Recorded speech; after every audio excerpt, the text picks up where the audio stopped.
Lalu datanglah Musa dan memberitahukan kepada bangsa itu segala firman Tuhan dan segala peraturan itu.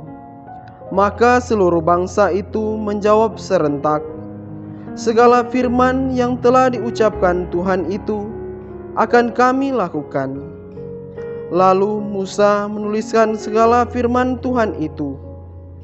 Keesokan harinya pagi-pagi didirikannyalah mezbah di kaki gunung itu dengan 12 tugu sesuai dengan ke-12 suku Israel. Kemudian disuruhnyalah orang-orang muda dari bangsa Israel. Maka mereka mempersembahkan korban bakaran dan menyembelih lembu-lembu jantan sebagai korban keselamatan kepada Tuhan. Sesudah itu Musa mengambil sebagian dari darah itu, lalu ditaruhnya ke dalam pasu. Sebagian lagi dari darah itu disiramkannya pada mezbah itu. Diambilnyalah kitab perjanjian itu, lalu dibacakannya dengan didengar oleh bangsa itu, dan mereka berkata, "Segala firman Tuhan akan kami lakukan dan akan kami dengarkan." Kemudian Musa mengambil darah itu dan menyiramkannya pada bangsa itu serta berkata, "Inilah darah perjanjian yang diadakan Tuhan dengan kamu berdasarkan segala firman ini."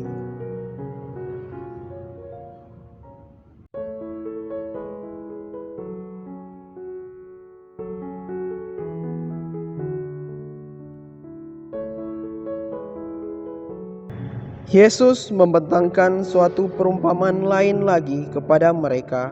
Katanya, "Hal kerajaan sorga itu seumpama orang yang menaburkan benih yang baik di ladangnya.